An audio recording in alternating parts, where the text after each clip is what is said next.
tangga yang kisruh, hubungan pasutri yang keruh, dan kedua insan yang memadu cinta gagal.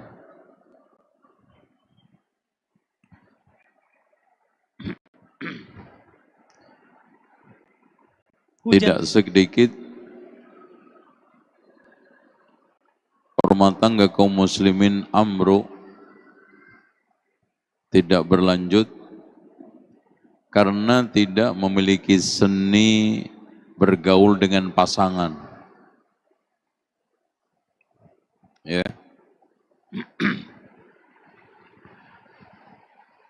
Makanya di dalam buku yang saya tulis,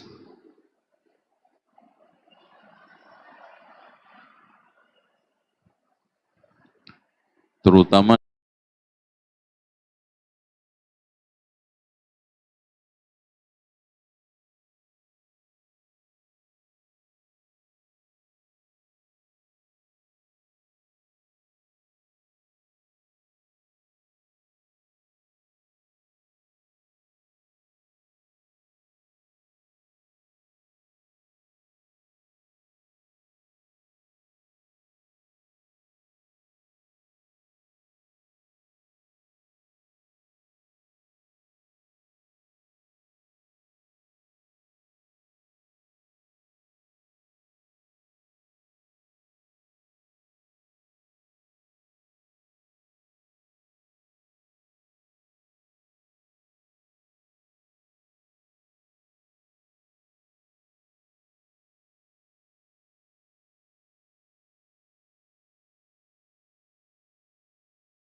tangan. Ya. Makanya di dalam buku yang saya tulis,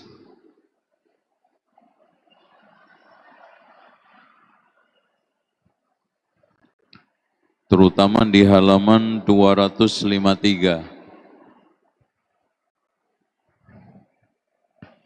Di sini saya jelaskan seni bergaul dengan pasangan. Nanti ada kurang lebih 10 poin yang kita akan bahas satu persatu insya Allah. Iya, insya Allah. Tapi sebelumnya saya ingin prolog masalah besar di dalam rumah tangga. Rumah tangga itu terdiri dari dua kata, rumah tangga. Berarti rumah yang bertangga.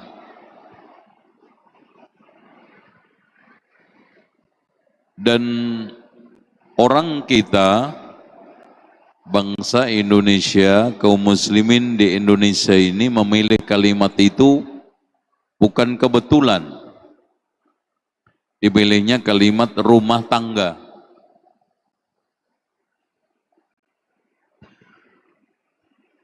Kenapa rumah tangga itu meniti, rumah tangga itu berjenjang, rumah tangga itu proses. Dan namanya tangga itu naik, bukan untuk turun awalnya. Jadi tangga itu dipasang bukan untuk turun.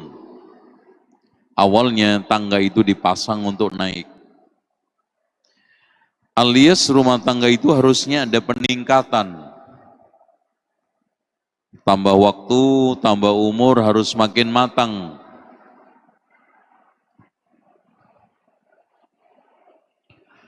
Oleh karena itu saya sering definisikan rumah tangga ialah kongsi kedua pasangan, ya, suami istri di dalam kebaikan, ya, bukan kejahatan. Kalau pasangan kejahatan itu namanya kumpul kebo. Kalau pasangan kejahatan itu namanya bandar narkoba. Tapi dalam kebaikan, penuh dengan kesetiaan. Makanya ketika ada salah satu di antara mereka berkhianat, bubar kesetiaan dalam suka duka. Makanya rumah tangga kalau cuman suka, itu namanya bukan kongsi rumah tangga, tapi piknik. Senang terus, itu namanya kongsi piknik, wisata. Karena memang dari awal rumah tujuannya untuk apa? Rehat, nyantai, bersenang-senang. Tapi rumah tangga tidak. Makanya siapa yang berumah tangga cuma cari senangnya, cuma cari enaknya, juga nggak lanjut. Untung rugi. Kalau cuman maunya untung, itu namanya kongsi dagang. Untung rugi. Ya, pengorbanan, bisa pikiran, bisa batin, bisa harta, materi, apa aja, bahkan karir. Karena demi kepentingan rumah tangga, meski karir saya sedang melejit, saya turun. Demi rumah tangga. Untung rugi. Di dalam rangka untuk memantik kebahagiaan dunia akhirat. Nah ini. Di dalam rangka untuk memantik kebahagiaan dunia akhirat. Jadi kita bukan sedang memandu cinta kasih sesaat. Dan orientasinya bukan hanya dunia, kenikmatan sesaat, tapi orientasi akhirat. Kalau seperti itu, rumah tangga harus berangkat di atas 3 landasan. Yang pertama, prinsip menikah. Yang kedua, tujuan menikah. Yang ketiga, etika menikah. Kalau seorang menikah tidak memiliki 3 ini, maka pernikahan tersebut sia-sia, pernikahan tersebut akan kehilangan arah, dan suatu ketika akan bubar. Prinsip menegakkan pilar-pilar rumah tangga adalah apa? Di atas ketakwaan. Makanya pernah ketika ada seorang yang datang kepada Al-Hasanul Basri bertanya, "Wahai Imam, aku punya anak perempuan, dengan siapa saya kawinkan?"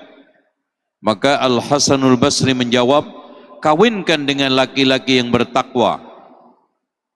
Kenapa alasannya Al-Imam Al-Hasanul Basri? Karena kalau dia mencintai ini penting.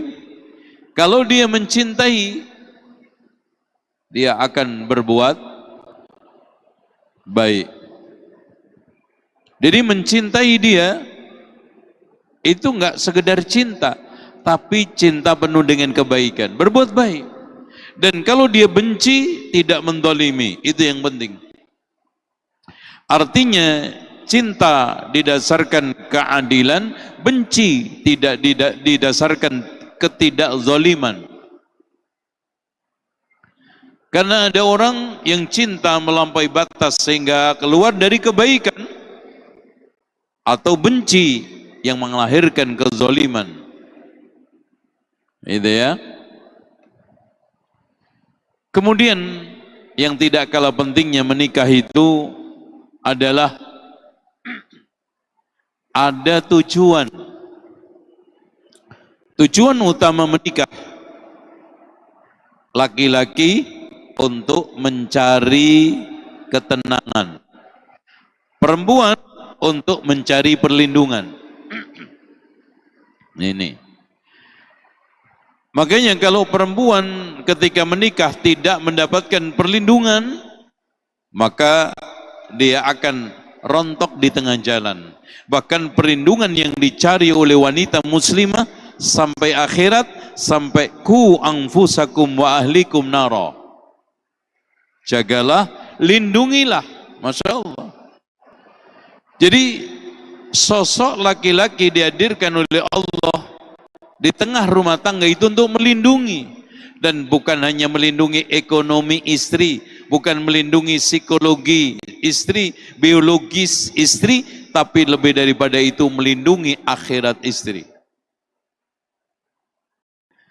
Makanya Allah lahirkan sosok ar-rijalu qawwamuna 'alan nisa. Seorang laki-laki itu pelindung, pemimpin yang mengayomi, qawwam, membimbing, mengarahkan. Ar-rijalu qawwamuna 'alan nisa bima faddalallahu ba'dahum 'ala ba'din wa bima anfaqu min amwalihim. Syub ya ikhwan, tolong diperhatikan, Allah akhiri ayat tersebut dengan apa? Dengan harta yang mereka infakkan. Artinya kepemimpinan tidak akan bisa mewujudkan perlindungan secara utuh kalau laki-laki tidak punya modal. Makanya sering saya katakan, supaya antum berwibawa, supaya laki-laki berwibawa, harus laki-laki itu duitnya lebih banyak daripada perempuan. Closing. Ini nggak bisa dibantah. Laki-laki harus, kok nggak jawab? Laki-laki harus apa tadi? Laki-laki harus lebih banyak duitnya dari Perempuan. Yang kenceng. Coba. Iya. Mungkin jalan, tetapi tidak akan sempurna. Karena Allah sendiri yang wabima anfaqu min amwalihim, harta. Makanya antum jangan meremehkan harta. Harta itu menentukan sepertiga daripada jalannya kehidupan. Katanya Imam Al-Mawardi, kehidupan jalan karena tiga. Satu, pemimpin yang ini agama yang diikutin. Yang kedua, pemimpin yang disegani. Yang ketiga, harta cukup. Udah. Ketika sekarang kita punya pribadi yang sekarang mentaati aturan, pemimpin yang bisa mengendalikan kondisi. Dalam bahasa kita itu, mereka itu punya kekuatan moral, kekuatan intelektual, ya, dan kekuatan-kekuatan lainnya, ya, sehingga di tengah masyarakat itu punya legitimasi. Yang ketiga, karena hidup berkecukupan itu termasuk sehat walafiat, ya. Makanya Rasulullah mengatakan, ni'mal malus soleh lirrajuli soleh. Sebaik-baik harta adalah di tangan orang yang soleh. Makanya Umar bin Khattab itu kalau ketemu orang dengan tampilan yang Masya Allah, gegap gempita, perlinte, dan sangat mengagumkan, setelah ditanya apa profesimu, tidak ada jatuh marwah wibawanya di hadapan Umar. Jatuh. Baik. Ini soal kaitannya dengan at-taqwa. Terus kemudian tujuan. Nah, tujuan laki-laki menikah apa? Sekarang saya tanya antum. Ini infonya katanya yang bisa jawab pertanyaan akan dapat hadiah bukunya, Ustaz. Ya, silakan. Ya. Nah, betul, masya Allah dikasih. Afwan. Laki-laki simple, litaskunu ilaiha. Tujuan utama laki-laki menikah untuk mencari ketenangan. Iya. Makanya untuk mendapatkan perlindungan dari seorang laki-laki yang butuh ketenangan, di sini ada tukar guling. Yakinnya perempuan gak mungkin bayar materi, gak mungkin, ya. Maksudnya yang ngeluarin materi siapa? Laki-laki, Ustaz. Nah itu. Makanya antum lihat, walaupun jalannya salah, haram, mereka ingin cari ketenangan lewat perzinaan, ya toh? Yang ngeluarin duit laki apa perempuan? Nah Laki itu juga, Ustaz. Makanya sering saya katakan, laki-laki itu rela kehilangan apa untuk mendapatkan siapa. Perempuan berbeda, rela kehilangan siapa untuk mendapatkan apa. Nah kan gitu, paham? Paham. Iya, jual mobil, jual tanah, jual rumah untuk kawin. Siapa? Laki-laki. Dia rela mengeluarkan itu karena ada sesuatu yang dicari, litaskunu ilaiha. Makanya Imam Ibnu Qayyim mengatakan, kenapa perempuan tidak dikasih oleh Allah jenggot, kumis? Ayo coba, kalau perempuan jenggotan, serem nggak? Nggak ada jenggot aja banyak laki yang takut sama istri kan? Sehingga banyak laki-laki takwa, takut istri tua, ya, atau istiqomah, ikatan suami takut istri di rumah, kan gitu. Dua-duanya, kenapa? Karena supaya ada tumbuh ketenangan. Ketenangan itu bisa zahir, ya, dibikin kecantikannya, masya Allah, ya, tubuhnya menggoda, ketenangan. Dan yang tidak kalah pentingnya adalah ketenangan batiniah, akhlak, sopan santun, pelayanan, ketaatan. Makanya puncak kebahagiaan seorang perempuan itu apa? Di dalam ketaatannya. Itu. Makanya seorang perempuan dianjurkan oleh Allah Subhanahu wa taala lebih daripada laki untuk berdandan, walaupun laki juga harus dandan. Karena itu, litaskunu ilaiha. Tapi pada akhirnya Pak, zahir itu tidak menjamin. Makanya Allah mengatakan wa ja'ala bainakum mawaddatan wa rahmah. Makanya Rasulullah mengatakan salasun minasyaqawah, ada 3 perkara yang menjadi sumber kesengsaraan. Yang pertama, al-mar'atu idza nadharta ilaiha sa'atka. Perempuan bila kamu melihatnya menyeramkan. Nah, seram. Kenapa? Apakah mukanya tidak cantik dia? Apakah sekarang ini tampilannya, tubuhnya tidak?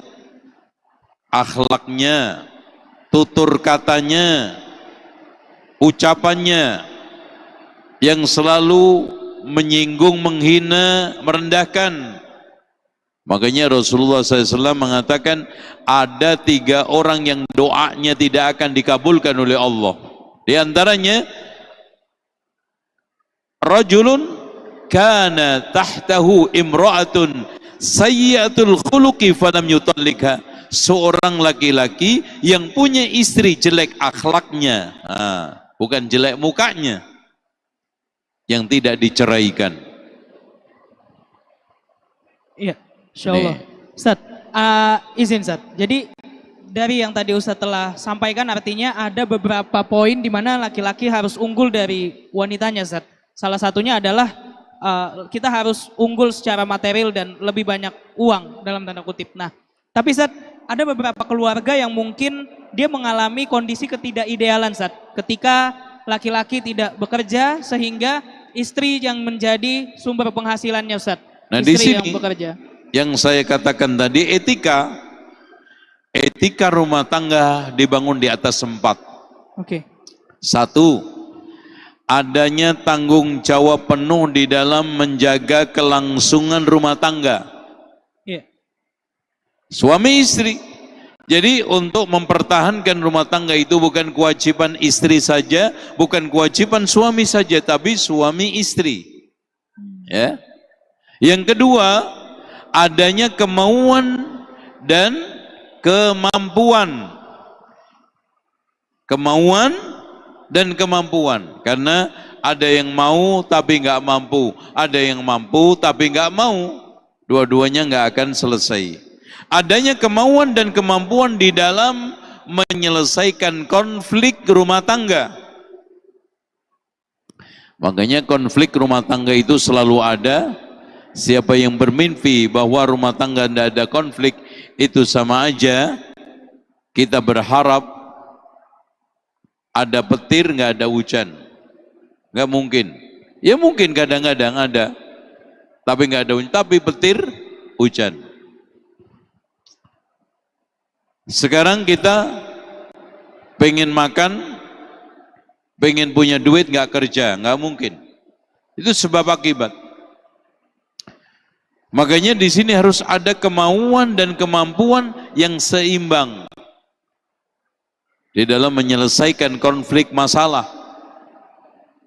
Makanya ada orang yang mengatakan masalah itu kadang menjadi garam kehidupan, tapi bisa menjadi racun mematikan. Dan itu bukan masalah besar kecil. Ada satu rumah tangga yang mampu lolos dengan penuh kebahagiaan menghadapi masalah besar. Tapi ada yang terpleset, jatuh karena masalah kecil. Dan memang banyak orang yang terpleset karena kerikil, bukan batu besar segede gajah. Kalau ada orang yang sampai kepleset dengan batu segede gajah, itu maknanya apa?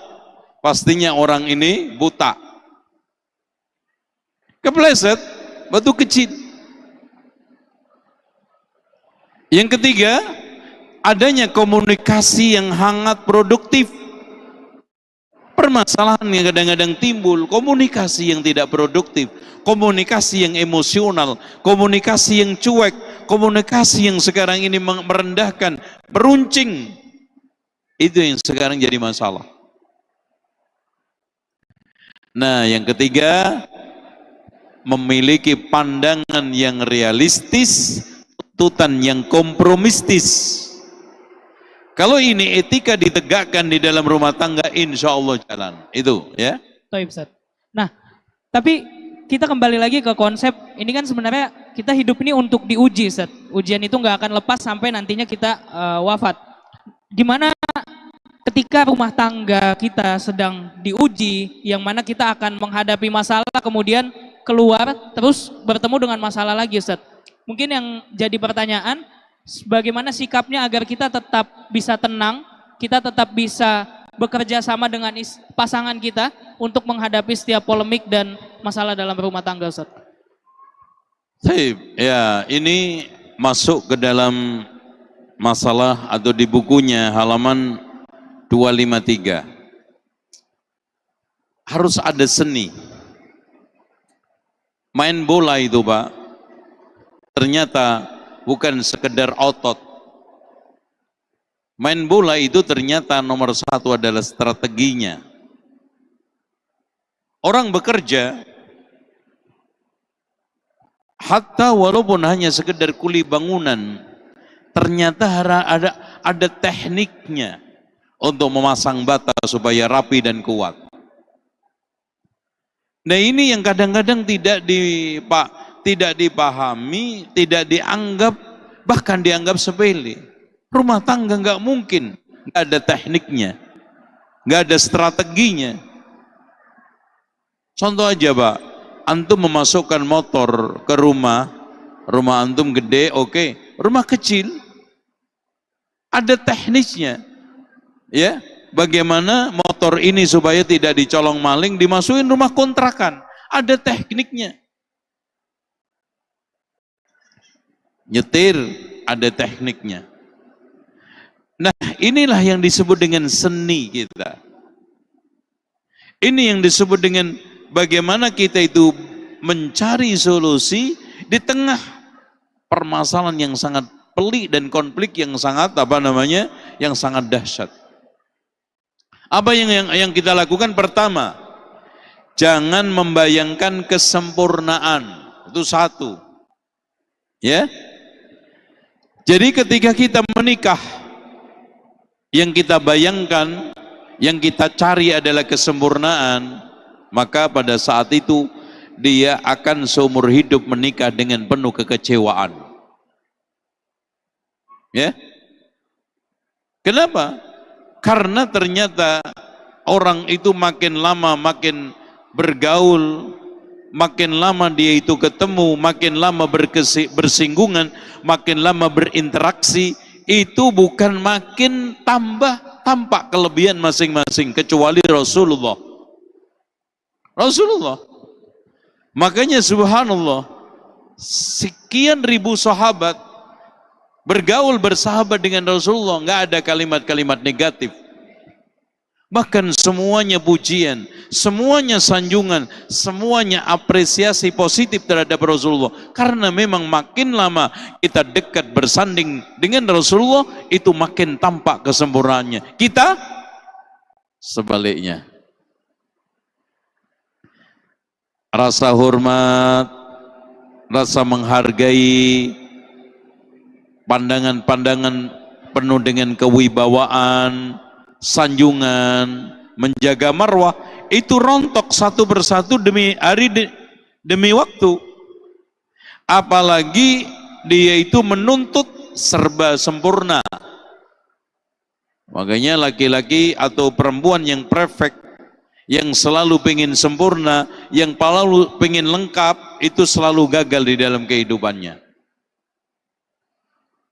Jadi perfeksionisme itu aliran hanya kita bisa terapkan secara ideal itu cuma satu Pak, di acara I.O. Ini acara wedding, acara pameran, itu aja. Iya, benar Ustaz. Selain itu sulit. Nggak ada secara realitas orang itu bisa seperti bayangan kita, seperti keinginan kita, seperti apa yang sudah kita patok. Contoh aja, cara ketawa. Nggak salah sebetulnya orang itu ketawa. Cuman bagi saya ketawa orang tersebut ganggu. Kayak keledai. Padahal saya ketawa biasa aja. Dimanapun saya juga ketawa. Tapi bagi orang lain ketawa saya ini bermasalah. Nggak ada. Apalagi pasangan kita. Maka kuncinya jangan membayangkan kesempurnaan. Itu. Yang kedua, dengarkan pembicaraan pasangan, rintian hati, keluhan curhatan. Kadang-kadang orang itu lebih egois. Apa yang saya inginkan, tidak pernah berpikir apa yang diinginkan oleh pasangan.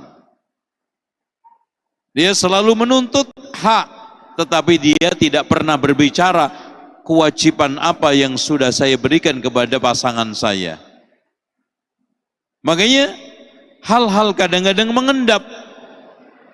Ya, takut untuk mengungkapkan, tidak ada kesempatan untuk komunikasi, curhatan-curhatan yang menumpuk, akhirnya menjadi bom waktu. Maka di sini perlu ada rehat sejenak, waktu kosong, ada saat untuk saling mendengarkan keluh kesah.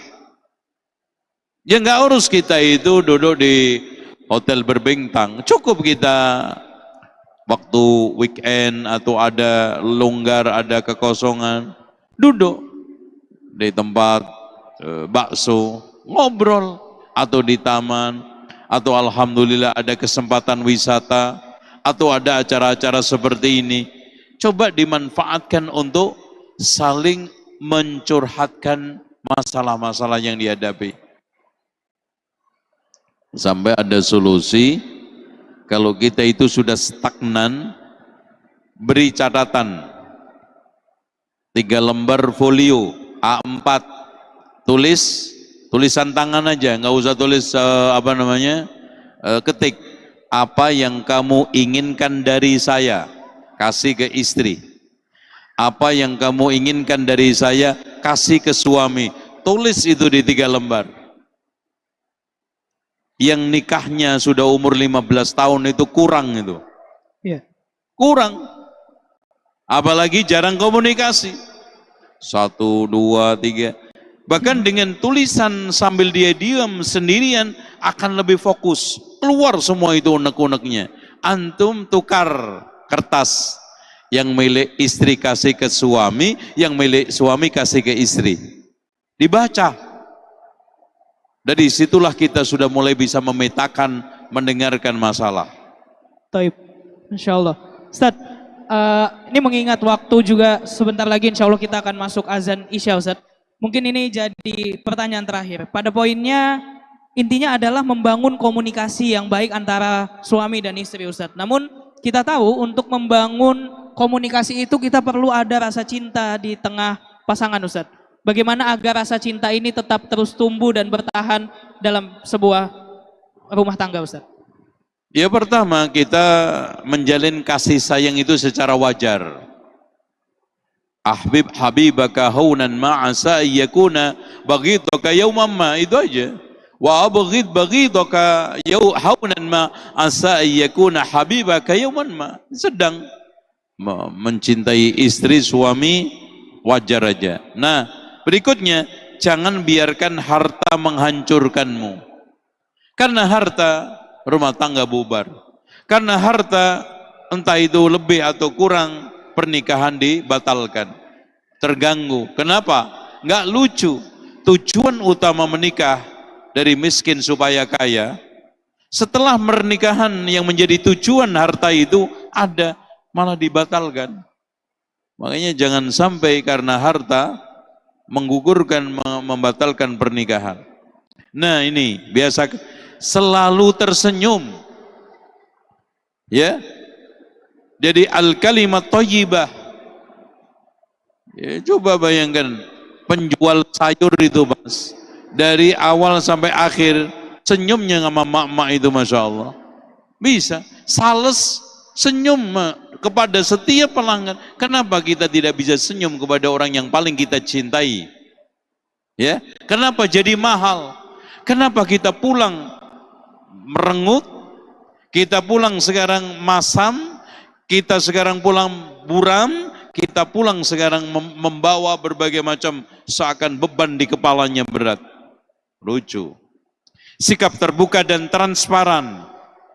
Jadi usahakan terbuka. Apa adanya sampaikan, tidak ada yang ditutupin. Hindari nasihat tidak tepat waktu. Ya, nasihatin istri nggak tepat waktu, nggak manfaat, marah ya. Cari waktu yang tepat.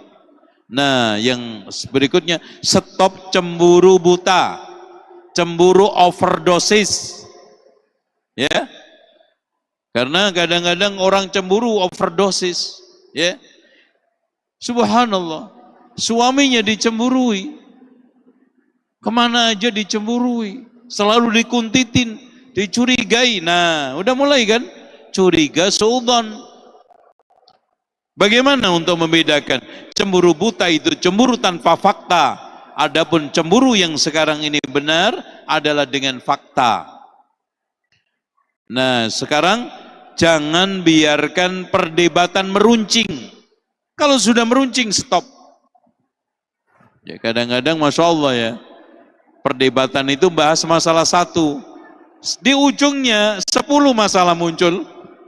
Kenapa? Karena masalah yang kemarin dimunculin lagi. ngungkit lagi, diputar ulang lagi, subhanallah. Bahas masalah sepele, yaitu apa? Umpamanya masukkan anak ke sekolah. Masya Allah, keluar itu pinjol, cudol, keluar semuanya. Kenapa kita tidak fokus pada satu masalah dan jangan biasakan membuat masalah itu meruncing. Nah, yang terakhir, tumbuhkan kepekaan jiwa, sensitivitas kita. Entah istri atau suami sedang tidur, sedang sakit, sedang tegang, sedang menghadapi masalah, hal-hal yang seperti ini insya Allah kita akan bisa mendapatkan hal kasih sayang cinta yang utuh biidznillah ya, insya Allah. Insya Allah. Barakallahu fiik Ustaz, jazakallah khair Ustaz. Mungkin singkat saja Ustaz, masih ada waktu. Kita buka sesi tanya jawab. Satu pertanyaan silakan. Iya, silakan Mas.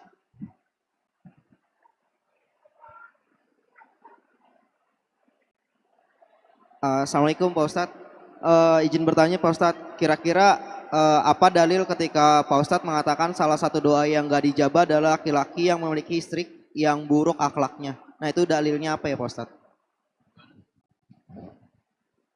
Untuk dalil yang ketika Pak Ustadz katakan itu salah satu doa yang gak dijabah adalah laki-laki yang memiliki istri yang buruk akhlaknya. Nah itu dalilnya itu apa ya Pak Ustadz? Terima kasih.